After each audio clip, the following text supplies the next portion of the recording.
Foi preso no Rio de Janeiro ex-superintendente do IBAMA no Pará. O ex-servidor estava foragido e contra ele havia mandado de prisão decretado pela Justiça Federal em 2008.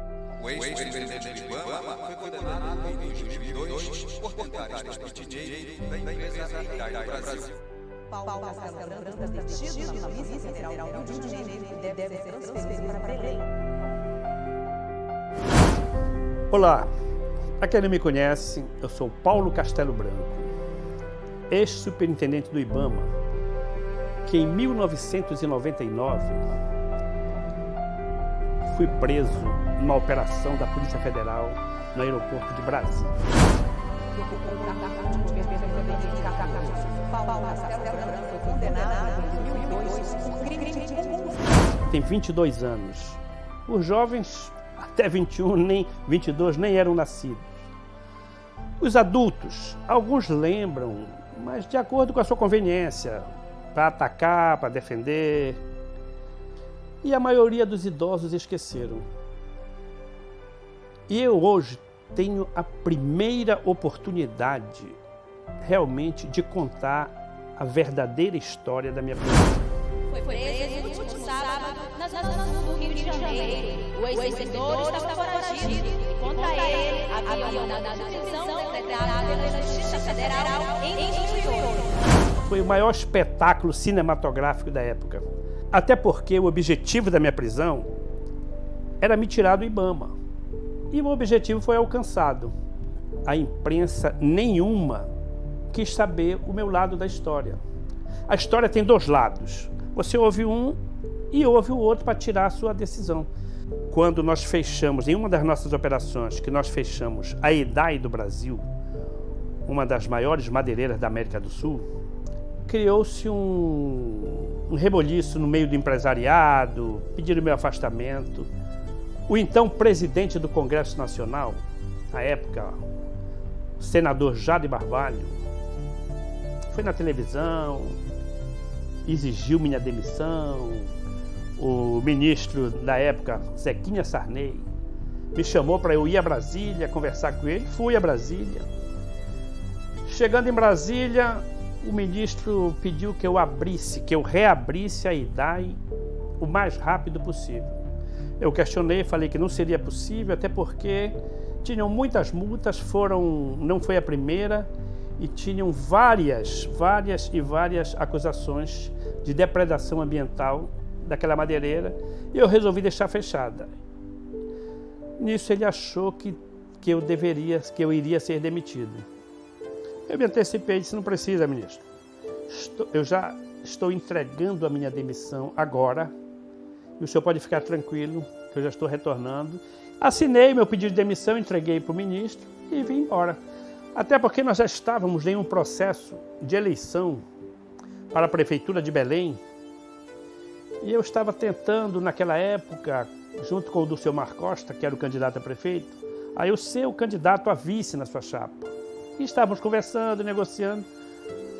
Quando, passado uma semana, duas, já da minha demissão, o ministro Zequinha Sarney me telefona pedindo para que eu fosse a Brasília para resolver o problema da Idai, que tinha ficado uns documentos pendentes e eles queriam liberar, que a madeireira ainda estava fechada. Eu questionei, conversei com alguns amigos e resolvi ir a Brasília. Cheguei a Brasília, fui ao gabinete do ministro, ele não estava, falei com o seu chefe de gabinete na época, o ex-senador Magno Bacelar. Conversou comigo, expliquei a situação, ele virou para mim e disse: Castelo Branco, os japoneses estão chegando agora, você podia fazer um favor, uma gentileza? Vá buscá-los e aqui a gente assina tudo, acaba e você volta para Belém e vai para sua campanha. Eu fui ao aeroporto, os japoneses chegaram, eu fiz sinal com a mão para que eles me vissem. Quando a gente estava se aproximando do carro, houve aquela correria no aeroporto, que eu olhei, pensei, vários policiais federais correndo, tal. Aí pararam na nossa frente, disse: parado aí, vocês estão presos. Eu olhei, questionei, disse: olha, acho que você está havendo algum engano. Eu sou o ex-superintendente do IBAMA e aqui são os empresários, donos da madeireira Idai do Brasil. Aí veio andando calmamente o delegado Hélio Cristi, da Polícia Federal do Pará, e disse assim: é isso aí mesmo, Castelo Branco, te pegamos, está preso. Aí me algemou e me levou para frente do delegado, lá no aeroporto mesmo. Levaram os 2 japoneses presos junto comigo. Quando chegaram lá, o delegado perguntou para o japonês, pegou a mala do japonês e perguntou: o que é isso aqui? O japonês ficou calado.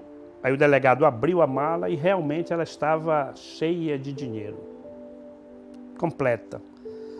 O delegado, sem espanto nenhum, perguntou para o japonês: para quem é isso aqui? O japonês olhou para o delegado e disse assim: para o doutor Castelo Branco. Eu ri, mas continuei calado, olhando. O delegado disse assim: e para que era isso? Aí o japonês respondeu para ele: para a Idai não ser multada, para pagar, para que o doutor Castelo Branco não autuasse a empresa. O delegado olhou para mim e disse assim: e aí, Castelo Branco, o que é que você tem para dizer em sua defesa? Realmente eu dei aquele sorriso irônico e disse: olha, se tem 2 milhões nessa mala e são para mim, por que não foi entregue em Belém, na minha empresa, no meu jornal? E outro detalhe, a multa é 1.800.000.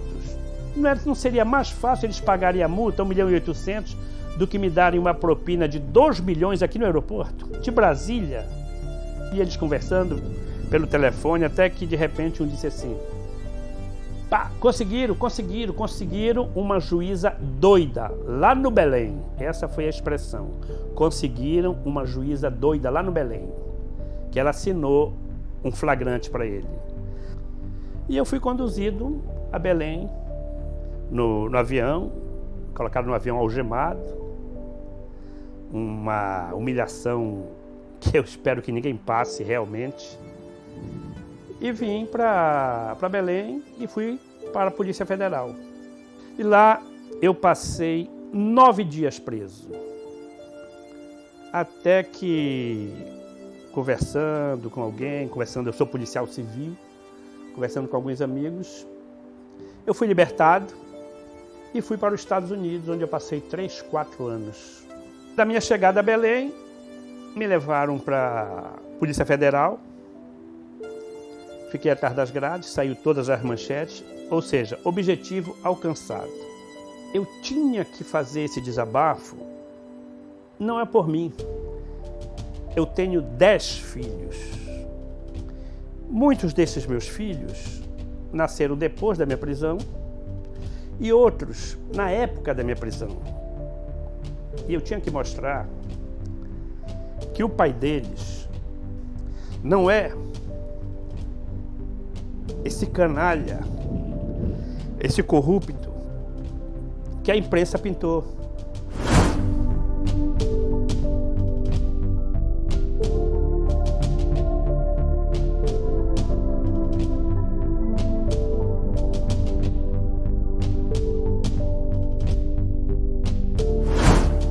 Então, 22 anos depois, eu tive a oportunidade de contar a minha história e eu estou contando. Eu, com toda a tranquilidade do mundo, não tenho mágoa de nada. E agradeço a Deus pela oportunidade que Ele está me dando de mostrar o meu lado da história, de contar o meu lado da história para vocês. E para que os meus filhos saibam e conheçam quem é o pai deles.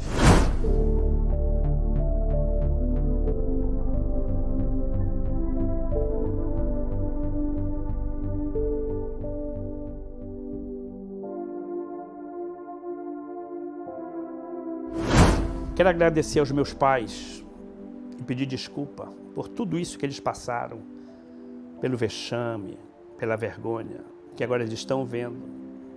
E sabem e acreditam em mim. Os meus filhos, que têm eu como aquele paizão, parceirão.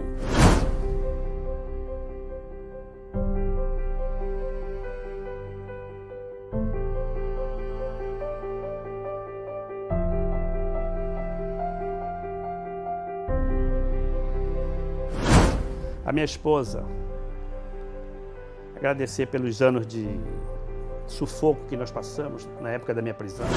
Um ano que eu passei com os meus filhos e ele longe de casa, preso, foi o pior ano da minha vida. Eu não desejo isso para ninguém, o que eu vivenciei com os meus filhos. Imagina, eu com crianças pequenas em casa e grávida, estava grávida de 4 meses na época que ele foi preso. Minha filha mais velha estava com 5 anos, o outro estava com 4 e o outro com 3 anos. O terceiro com 3 e eu grávida de 4 meses. Então foi muito difícil. Então o Paulo assim, segurou uma barra muito grande e posso dizer assim que é uma pessoa maravilhosa, é um homem muito bom, é um homem íntegro, é um homem sério, pagou por uma coisa que ele não fez. O meu marido, ele foi uma pessoa assim incrível, foi um homem que poucos conseguiriam passar pelo que ele passou ali. Sofreu muito ali na cadeia e ele conseguiu passar por tudo isso graças a Deus.